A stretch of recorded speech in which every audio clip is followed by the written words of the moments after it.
Ерте заманда бір кедей етікші болыпты. Бала шағасы көп екен. Үй ішін асырау үшін ол ел аралап, қобдиын құшақтап жүріп, етік тігіпті. Күндердің күнінде қобдиын қолтықтап, таныс емес бір ауылға аттанады. Бұрын жүрмеген жолы болған соң, етікші адасып кетеді. Түн болады. Ақырында етікші далада жалғыз тұрған иесіз үйге кездеседі. Иесіз қыстаудың ішіне кірген етікші пештің үстіне шығып, қобдиын басына төсеп жата кетеді. Бір уақытта салдыр-гүлдір еткен бір нәрсенің дауысы шығады.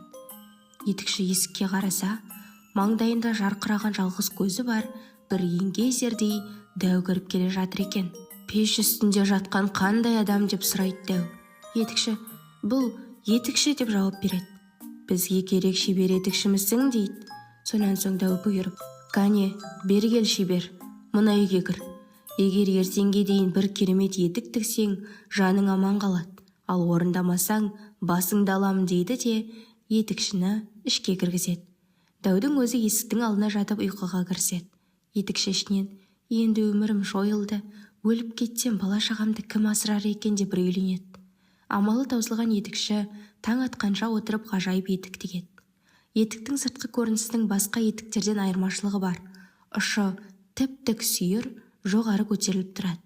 Ал оның бір керемет қасиеті, аяғына киген адам аспанға қалықтап ұшып, баратын жеріне лезде жетіп барады.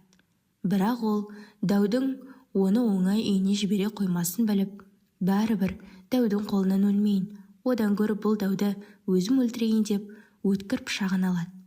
Дәу ұйқыға кетті-ау деген кезде етікші етігін киіп сыртқа шығады. Қалықтап ұшқан күйі қолындағы пышағымен дәудің жалғыз көзін түйреп алады. Дәу бақырып, ер болсаң екі соқ дейді. Етікші бірде жетер деп дәудің үстінен ұшып өтеді. Ал дәу жарақаттан табанда өлген екен дейді. Етікші сыртта тұрып, әрі ойлап, бері ойлап, иесіз үйдің төбесіне шығып түнейді. Таң атқан соң дәудің үйін аралап қарап шығады. Үйдің бір қараңғы жерінде темір сандық тұр екен. Етікші темір сандықты әзер дегенде ашады. Оның іші толған алтын күміс екен. Бұдан кейін етікші алтын мен күмісті керегінше алып, ғажайып етігін киіп, үйіне ұшып келеді. Дәуден алған байлығының жартысын еліндегі жетім жесірлерге таратып береді. Осылайша етікші тұратын ауылдың тұрмысы жақсарып, мұраттарына жетеді. Ал қартайған кезінде етікшіні балалары асырапты.